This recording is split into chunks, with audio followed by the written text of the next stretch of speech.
북한이 어제 발사한 단거리 탄도미사일에 대해 전술핵 공격을 위한 종합 전술 훈련이었다고 밝혔죠. 뉴스 쪽에서 더 깊이 알아보겠습니다. 국방부 출입하는 김태희 기자와 함께합니다. 김 기자, 북한이 전술 탄도미사일을 실험했다고 발표했습니다. 모의 핵 실험이 성공했다는 말은 탄두에 핵만 넣으면 진짜로 실전이 가능하다 이거 아닙니까? 네, 맞습니다. 이 북한이 특히 모의 전술핵으로 상공에서 또 기폭 장치를 폭파해 실험했다고 밝힌 건 이번이 처음입니다. 800m 상공은 핵무기를 터뜨렸을 때 가장 효과적인 고도라고 볼 수 있는데요. 고도가 500m에서 1km 사이에서 핵무기가 폭발했을 때 지표면이나 1km 넘는 상공에서 폭발하는 것보다 지상에 미치는 영향이 크다는 거죠. 1945년 미국이 히로시마 나가사키 상공에 투하한 원자폭탄도 고도 500m에서 폭발했습니다. 네. 핵무기가 폭발했을 때 강한 위력을 보여주기 위해 북한이 핵폭발 조종장치와 기폭장치 작동에 대한 시연을 상공에서 했다고 볼 수 있습니다. 핵무기가 폭발했을 땐 폭풍, 열, 방사능 등 불특정 다수에게 치명적인 영향을 주게 됩니다.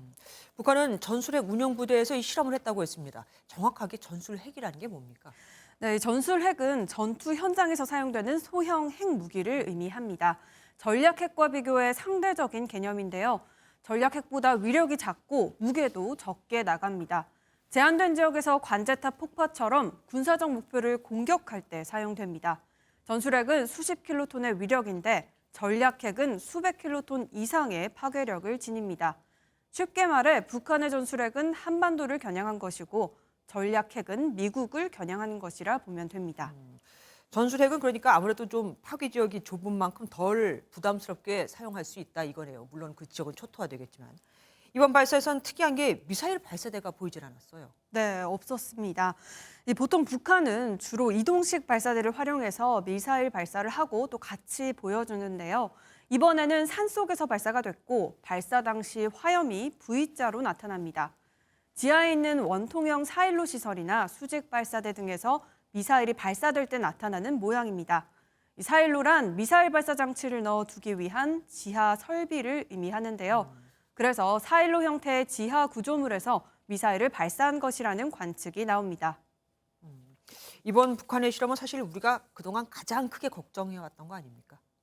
네, 맞습니다. 이 북한의 핵 위협이 더 커졌다고 볼 수가 있습니다. 북한이 이전에는 핵무력 사용을 억제력으로만 가지고 있었는데요. 하지만 지난해 9월 핵 독트린을 발표하면서 필요하면 언제든 핵을 사용할 수 있다고 방향을 바꿨습니다.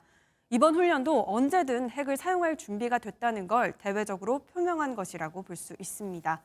전문가 의견 들어보시죠. 이제 자기들이 전술핵을 언제든지 단거리 미사일에 전술핵을 언제든지 사용할 수 있다. 뭐 이런 요지로 얘기를 하는 거죠. 그냥 엄청난 위협이죠. 네, 물론 일각에서는 북한의 주장이 과장됐다고 얘기하고요. 우리 군도 북한의 훈련 내용을 분석 중입니다. 북한의 주장이 과장됐더라도 최근 한반도가 강대강 대치로 가면서 군사적 위협이 커진 건 분명한 사실입니다. 네, 지금까지 정치부 김태희 기자와 함께했습니다. 안녕하세요, 김주하입니다. 공정하고 신속한 MBN 뉴스, 유튜브를 통해서도 만나보실 수 있습니다. 특히 더 많은 뉴스와 라이브를 보고 싶으시다면 오른쪽을 눌러서 구독하시면 됩니다. 어렵지 않죠? 빠르고 정확한 뉴스로 계속 찾아뵙겠습니다. MBN 뉴스를 시청해주신 여러분 고맙습니다.